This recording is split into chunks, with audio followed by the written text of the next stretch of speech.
사랑을 베푸신 하나님 아버지와 은총을 내리신 예수 그리스도와 일치를 이루신 성령께서 이 자리에 계신 한수만교회 교회 여러분 모두에게 함께 하시기를 기원합니다. 오늘 교회력에 따른 구약 성서와 시편, 복음서 말씀을 가로지르는 주제가 있다면 그것은 포도원입니다. 사실 우리가 성서에서 읽은 포도원은 같은 포도원으로 오늘 읽은 이사야와 시편 그리고 마태복음의 저자는 바로 이 같은 포도원에 관한 서로 다른 이야기를 우리에게 들려주고 있습니다. 일부 그 포도원 이야기의 일부는 이사야 예언자입니다. 한 사람이 기름진 언덕에 포도원을 만들기로 결심했습니다. 이미 더할 나위 없이 적절한 땅이었고 양지바른 언덕이었습니다. 하지만 나무를 위해 더 좋은 조건을 만들어주고 싶었던 그는 직접 땅을 빌려 땅을 일구었고 뿌리가 잘 자랄 수 있도록 돌멩이를 골라내었습니다. 그리고 가장 좋은 품종의 포도나무 묘목을 심었습니다. 망대를 세워 포도원의 몫을 지시하려는 짐승들과 도둑들을 감시하는 일부 있지 않았습니다. 풍성한 수확을 기대하면서 포도주 짠 틀도 미리 준비해놓습니다. 이 모든 일을 그는 누구에게도 맡기지 않고 스스로 했습니다. 이제 나무는 무럭무럭 자라서 탐스러운 포도가 되어버려갈 것입니다. 여기까지 읽는다면 우리가 읽은 이사야 예언자의 노래는 목가적인 전원생활의 수고와 기쁨, 또 보람을 담은 한편의 전원시, 낭만적인 그런 시로 느껴질 수 있습니다. 독자는 어렵지 않게 이 시의 내용이 풍성한 수확으로 이어 최고급 포도와 포도주가 넘치는 향연으로 이어질 것이라고 짐작할 것입니다. 그러나 독자의 기대는 산산조각이 나고맙니다. 분위기는 너무나 극적으로 변합니다. 기대와는 달리 농사는 그야말로 철저한 실패로 끝나고 말았습니다. 제대로 된 열매가 없었습니다. 차라리 천재지변에 따른 것이었다면 몇 년 가뭄이 들었다면 이해라도 할 수 있었겠지만 그런 것도 아니었습니다. 그야말로 이상한 실패였습니다. 포도원 주인이 받은 충격은 이루 말할 수가 없었죠. 포도나무를 위해 정성들여 조성한 이 포도원 시설이 아무 쓸모가 없었다는 사실에 좌절하는 포도원 주인은 울타리와 담을 허물고 이 열매를 맺지 못한 포도나무는 그대로 말라붙게 해버리고 말겠다며 분노합니다. 이사야의 노래는 여기서 끝납니다. 포도원 주인이 포도밭의 울타리를 허물고 못쓰게 만들어서 나무를 모두 말라죽게 했을까요? 우리가 교독한 시편 80편의 본문은 열매를 맺지 못한 포도나무가 어떤 운명을 맞았는지 암시하는 것 같습니다. 하지만 오늘 이사야 본문에서는 이 질문에 대답하고 있지는 않습니다. 대신 이사야는 이 시의 교훈을 이야기합니다. 이 이야기는 가라마는 하나님과 하나님이 택하신 나라 그리고 하나님의 백성에 관한 은유라고 말이죠. 하나님은 당신의 백성에게 모든 좋은 조건을 조성해 주셨습니다. 그러나 그들은 선행이라는 열매를 맺기는커녕 탐욕에 사로잡혀 살육을 일삼았다는 중요한 심판이 있습니다.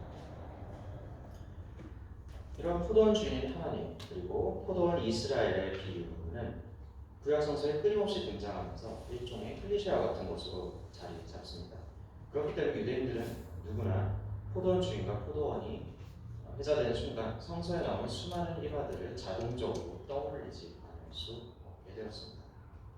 이러한 사실을 염두에 두어 복음서 말씀을 살펴보겠습니다. 복음서 말씀은 포도원 이야기의 2부라고 할 수 있습니다. 예수님 포도원의 이야기를 듣는 유대인들은 이것을 포도원 주인은 하나님이고 포도원이 이스라엘을 상징하는 것이라고 당연히 이해했을 것입니다. 이사야 그리고 구약성서 돌처에서 나타나는 그런 비유들이 너무나 강력하게 자리 잡았기 때문입니다. 그리고 포도원 주인이 포도원을 일구고 울타리를 치고 그 안에 포도즙을 짜는 흙을 파고 망대를 세웠다라는 이야기를 들었을 때 이것은 이사야를 다시 말하고 있다라고 모두는 깨달았을 것입니다. 그러나 복음서에서 나오는 포도원 이야기는 우리가 이 포도원 이야기의 일부라고 할 수 있는 그 이사야의 노래와는 사뭇 다른 방향으로 전개됩니다. 이사야에서 문제가 된 것은 모든 노력을 기울였음에도 불구하고 모든 조치를 했음에도 불구하고 나무가 제대로 열매를 맺지 못한 상황이었습니다. 그러나 복음서에서 문제가 된 것은 이사야서의 이야기에서는 등장하지 않는 어떤 존재 때문이었습니다. 포도원을 관리하도록 맡긴 농부들, 곧 소작인들이었습니다. 그들은 포도가 제대로 열렸음에도 불구하고 주인에게 소출을 보내기는커녕 여러 가지 참혹한 흉기를 꾸미는 모습을 보여줍니다. 어쩌면 그 포도를 자기들이 잘못 차지하려 열었을 수도 있고, 어쩌면 정말로 관리를 못해서 열리지 않았을 수도 있겠지만,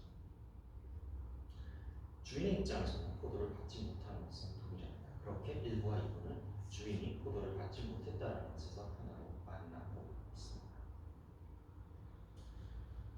결과적으로 이사야에서는 포도원과 포도나무 자체가 저주를 받게 됩니다.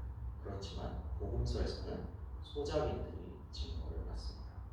그리고 포도원은 그들에게서 빼앗겨 다른 이들에게 맡겨집니다. 이 이야기를 들은 유대인들은 예상하지 못한 사건의 전개에 아마도 굉장히 당혹스러웠을 것입니다. 이렇게 포도원 이야기의 2부가 전개됩니다.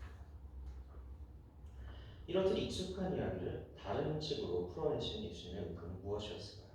왜 1부의 이야기를 1부의 같은 소재를 가지고 다른 방식으로 새로운 이야기를 하고 계신 것일까요? 이 의문을 가지고 우리는 복음서의 본문을 보다 자세히 살펴보기로 합니다. 이사야의 포도원 주인과 마찬가지로 2부 이야기의 포도원 주인 또한 소작인이 해야 할 모든 수고를 직접 떠맡아 끝냈습니다. 주인은 직접 포도원을 이루었고 울타리와 방대를 직접 세워서 올렸습니다. 포도즙을 짜 포도주를 만들기 위한 시설도 직접 만들었습니다. 결과적으로 소작인들은 한 것이 없었죠. 모든 시설을 완비한 채 그는 소작인들에게 포도원을 맡긴 채 떠납니다. 그가 소작인에게 요구한 것은 단 하나, 포도원에서 난 소출의 일부를 자신에게 달라는 것이었습니다. 당시 유대사회 관행을 보면 전체 수확량의 25%에서 최대 50%까지 현물 혹은 현금으로 지주에게 지불을 하는 구조였는데, 모든 수고스러운 일은 지주가 직접 끝냈고, 사실 소작인은 포도원을 유지만 하면 됐으니까 소작인의 입장에서는 압도적으로 유리한 조건, 50%를 달라고 해도 굉장히 유리한 조건이었고 그럴 수 있었죠. 그런데 새 포도원을 이루고 그럴듯한 소출을 얻기 위해서는 1년 만에 되는 건 아니고 조금 시간이 필요합니다. 성서에 특별한 언급이 없다는 것은 주인 또한 상식에 따라서 행동했다는 것을 뜻할 것입니다. 따라서 주인이 소출을 받고자 종을 보낸 시점은 이미 충분한 시간이 흐른 후였다고 짐작할 수 있습니다. 앞서 소작인에게 절대적으로 유리한 조건으로 포도원을 맡겼던 주인은 이번에도 그들에게 충분한 여유를 준 것이고 충분히 배려한 것이고 그들을 독촉하지 않고 인내한 것이죠. 자, 이제 주인이 종들을 보내서 소출을 요구하고 있습니다. 보통 우리 종이라고 하면 동양 문화권에서는 특히 좀 많이 하대받은 그런 존재로 많이 보이고요. 또 우리가 흔히 떠올리는 게 굉장히 비천한 신분, 천민, 머슴 이런 식으로 이제 떠올리게 되는데, 사실 고대 지중해 세계의 노예들은 임무에 따라 구분되었기 때문에 자유민의 법률적 권리는 보장받지 못했지만 임무에 따라서 천시받지 않는 종도 많았습니다. 그래서 특히 오늘날의 개념으로는 개인 비서라든지 집을 관리하는 집사라든지 이런 신분을 가진 노예들은 특히 굉장히 존중을 받고 그 능력도 인정받았죠. 이렇게 금전이 오가야 하는 상황에서는 더욱더 그런 노예들을 보내는 것이 관행입니다. 어떻게 그런 상황에 머슴을 볼 수 있겠습니까?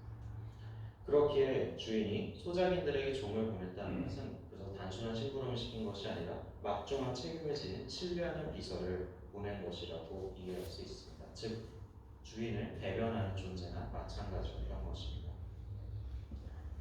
그런데 그런 비서, 그런 종에게 소작인들이 어떤 짓을 했는지는 우리가 본문을 통해서 잘 알고 있습니다. 한 명은 폭행하고 다른 한 명은 살해하고 그것도 모자라서 나머지 한 명은 돌로 쳐 죽이고는 그 이후에 보낸 노예들도 마찬가지로 했다라고 성서는 기록합니다.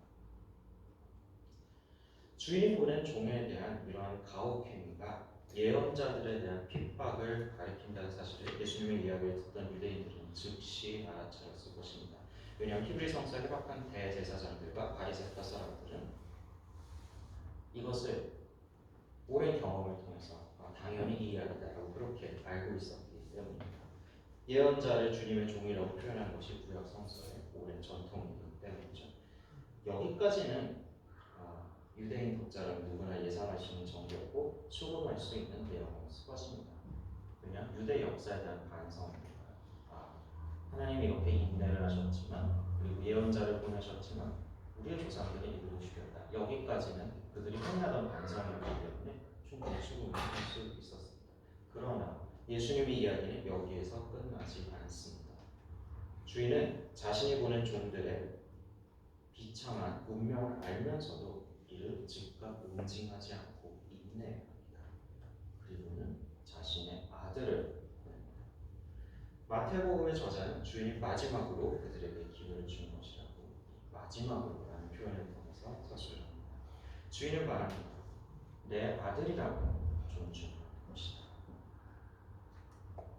정말 존중할 거라고 생각하고 있습니다. 이것은 인내로부터 나온 도덕적인 호소였습니다. 소작인들에게 다시 한번 마지막으로 기회를 줌으로써 과오를 뉘우칠 기회를 주는 것이었습니다.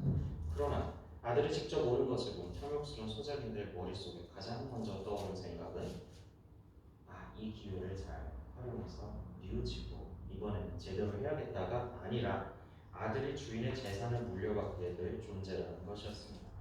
그들은 저 아들만 죽이면 이 포도원을 비롯한 주인의 재산은 자신들의 것이 된다고 확신했습니다. 물론 주인이 그것을 알면 당연히 큰일이라는 것이기 때문에 아들을 주인이 모를 법하고 즉 포도원 바깥 어딘가로 끌어내서 그곳에서 살해하면 되겠다 이런 음모를 꾸미게 됩니다. 이런 것들은 구약성서 어딘가에 있었죠. 창세기에서 요셉을 죽여서 어딘가 아버지가 모를 만한 구덩이에 던져버리면 그리고 둘러대면 아버지의 사랑이 이기게 된다. 이렇게 생각한 요셉의 형들과 같은 생각은 아니었을지 성서에 대해 잠시 그들을 회상하고 있습니다. 바로 이렇게 아들을 포도원 바깥으로 끌어내어 죽이는 상황에서 이야기는 그 절정에 도달합니다. 그리고 바로 이 클라이막스에서 우리는 주님이 무엇을 말씀하려고 하시는지 깨닫게 됩니다. 포도원 주인의 아들은 곧 예수 그리스도를 일컫고 있다는 사실입니다. 포도원 바깥으로 끌려가 살해당한 아들처럼 예수 그리스도는 예루살렘 성 바깥 골고다 언덕으로 끌려가 십자가에 못 박혀 죽으십니다. 그렇다면 포도원이란 다름 아닌 도성 예루살렘이라고 할 수 있겠죠. 마태복음 저자는 이미 당신이 예루살렘으로 올라가야 하며 그곳에서 대제사장들과 서기관들에게 박해를 받고 끝내는 죽임을 당할 것임을 예언하는 주님의 말씀을 반복하여 기록한 바 있습니다. 예수님은 제자들에게 묻습니다. 이제 포도원 주인이 돌아올 때 자신의 종들과 아들을 죽인 농부들을 어떻게 하겠느냐? 나머지 두 복음서와는 달리 이 이야기는 이제 마가복음과 누가복음 전부 다 기록하고 있는데요. 그런데 마가와 누가와는 달리 마태복음서 예수는 농부들에 대한 심판과 그들의 파멸에 관한 전망을 단지 제자들의 입을 통해서 간접적으로 전달할 뿐입니다. 오히려 예수님은 그들의 대답과는 상관없이 조금 뜬금없이 시편 구절을 인용하는 모습을 볼 수 있습니다. 집 짓는 사람의 버림돌이 집 모퉁이의 머릿돌이 되었다. 이것은 주님께서 하신 일이요 우리 눈에는 놀라운 일이다 라고 예수님 갑자기 말씀하십니다. 그리고는 하나님께서는 너에게서 하나님의 나라를 빼앗아서 그 나라의 영예를 얻는 민족에게 주실 것이다 이렇게 덧붙이십니다. 이 이야기를 잘 읽어보면 문맥에서 좀 벗어난 것 같습니다. 왜 갑자기 이 이야기가 들어갔지? 성서를 읽으면 그런 생각이 굉장히 먼저 떠오르게 되는데요. 아무래도 예수님 포도원 비유와 연결이 되지 않는 것 같습니다. 그럼에도 불구하고 마태복음의 저자가 짧은 지면 안에서 이 이야기를 꼭 집어넣으려고 했던 이유는 이 부분이 포도원 밖으로 끌려가 살해당한 주인의 아들과 골고다에서 죽임을 당한 하나님의 아들의 이야기를 하나로 연결할 것이기 때문입니다. 이는 당시 팔레스타인 사람들의 구어였던 아람어로 아이를 뜻하는 단어 메나이아와 돌을 뜻하는 단어 아브나이아, 이게 사실 비슷하거든요. 그런 의무의 소리의 유사성을 활용한 언어 유희라고도 볼 수 있고요. 꼭 그렇지 않더라도 이사야가 일찍이 모퉁이에 놓은 시온의 추춧돌이라는 표현으로 메시아의 도래를 예언하기도 하고, 이런 여러 가지 것들이 아들과 메시아라는 것이 연결되는 그런 장치였기 때문에 따라서 당시 유대인들은 이것을 쉽게 메시아로 오시는 아들이라는 뜻으로 굉장히 쉽게 받아들였을 것입니다. 실제로 조금 더 후기에 저술된 에베소서나 베드로전서의 저자들은 그를 아주 직접적으로 그리스도에게 연결하고 있는 부분이기도 합니다. 바로 이 시편 구절을 통해서 예수님의 포도원 이야기는 하나님 나라에 대한 새롭고 획기적인 전망으로 도약하게 됩니다. 이사야가 말한 포도원 이야기, 우리 포도원 이야기의 1부와는 달리 2부에서 포도원은 파괴되지 않았습니다. 그러나 포도원, 다시 말해 이스라엘, 다시 말해 예루살렘, 그리고 하나님 나라, 이 포도원을 잘못 사용했던, 오용했던 기존 소작인들, 대제사장들과 바리새인들은 축출될 것입니다. 그리고 하나님의 나라는 새로운 민족에게 주어질 것입니다. 이 민족이 되기 위한 조건은 혈통이 아닙니다. 바로 하나님 나라의 열매를 맺는 자가 이 민족이 되기 위한 조건이죠. 그리고 이는 포도원 바깥에서 살해된 집 짓는 사람들이 버린 돌인 그리스도가 모퉁이의 머릿돌이 되는 그 사건, 바로 부활의 사건에 참여할 때 비로소 가능해진 것입니다. 우리가 이 본문을 좁게 살펴보면 위선적인 유대교 지도층은 하나님께 버림을 받고 그 자리를 그리스도를 믿는 사람들이 차지한다. 그리고 그것은 마땅하고 옳은 일이다. 이런 논조로 읽힙니다. 실제로 이 본문은 우리 그리스도교의 역사 속에서 유대인들에 대한 차별과 박해를 정당화하는 근거로 수없이 악용되었습니다. 그러나 하나님의 나라를 오용하는 소작인들에게서 하나님의 나라를 빼앗아 다른 민족에게 주겠다고 하신 주님의 말씀은 열매를 맺어 소출을 하나님께 돌려드리지 않는다면 누구라도 이를 빼앗기고 말 것이라는 사실을 암시하고 있습니다. 하나님의 나라는 인간에게 거저 맡겨진 것입니다. 모든 것은 하나님께서 하셨습니다. 그러나 어떤 인간도 이를 영구적으로 소유할 권리가 있는 것은 아닙니다. 심지어 그리스도를 믿는다고 주장하는 우리들조차 여기에서는 예외가 아닙니다. 이러한 고민을 푼 채 서신서 말씀을 살펴보겠습니다. 오늘 읽은 빌립보서 말씀은 대제사장과 바리새인의 길을 버리고 부활하신 그리스도를 통해 하나님 나라의 소작인이 되어 열매를 맺는 것이 어떠한 의미인지 오늘 서신서 말씀은 우리에게 알려주고 있습니다. 바울은 바리새파 유대인의 외적 조건에 비추어서는 완벽한 사람이었습니다.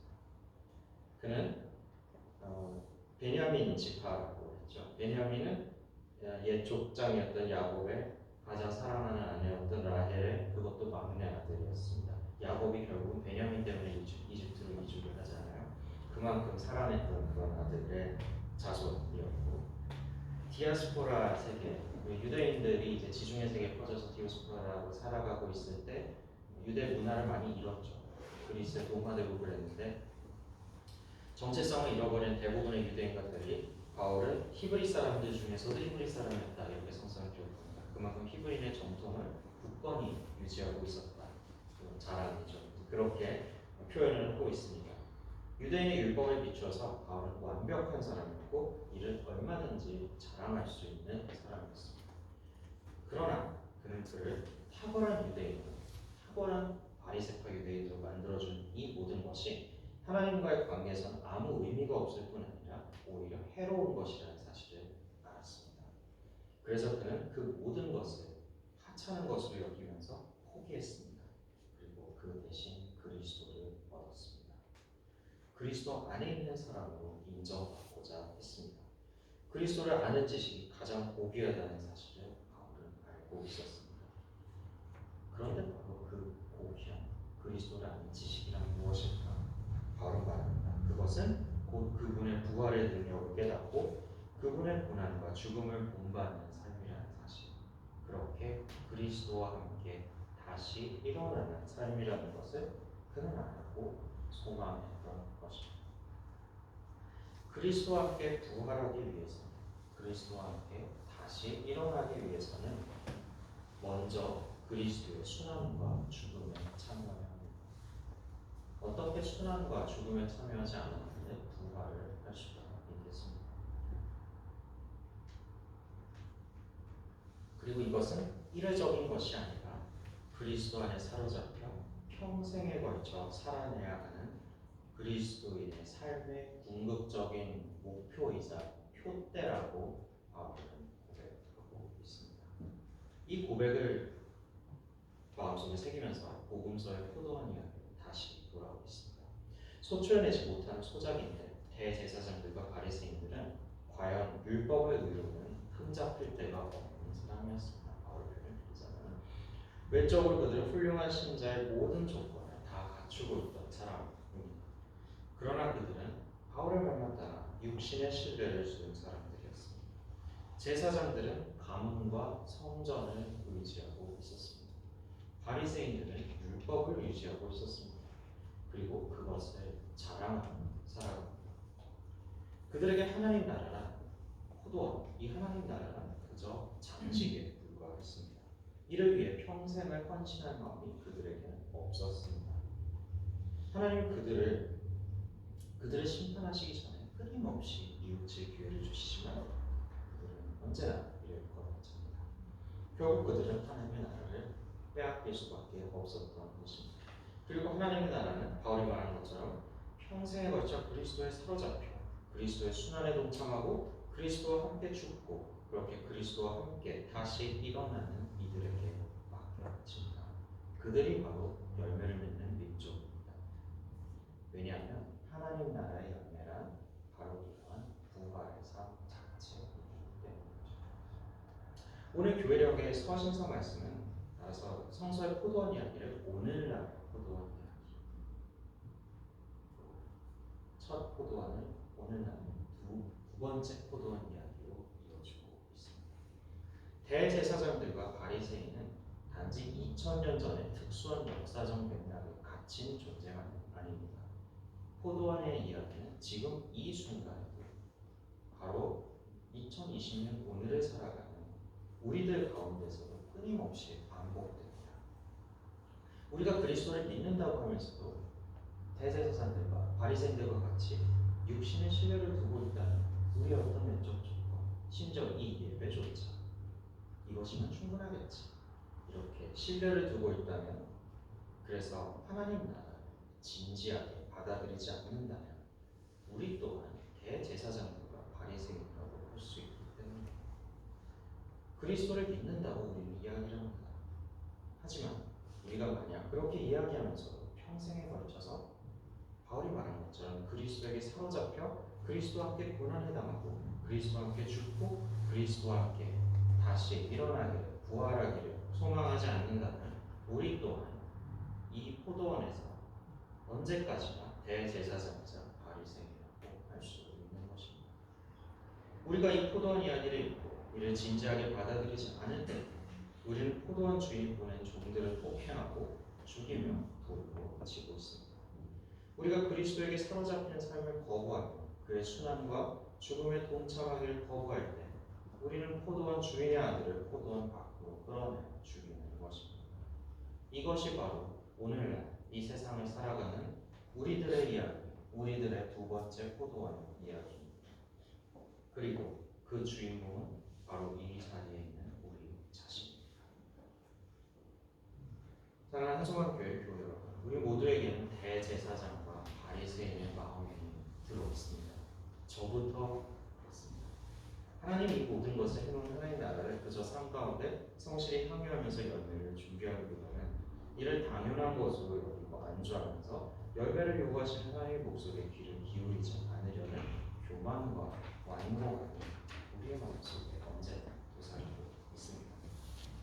그러나 사도 바울이 이야기는 그럼에도 불구하고 우리가 그리스도를 진정으로 믿고 그리스도와 함께 부활의 삶을 평생이라는 하나님 나라의 열매를 맺을 수 있고 또 그래야만 한다는 사실을 보여줍니다. 이 시간 주님 아직 인내하시면서 우리를 그러한 열매 맺는 삶으로 초대하고 계십니다. 남은 것은 우리의 뿐이다. 함께 묵상으로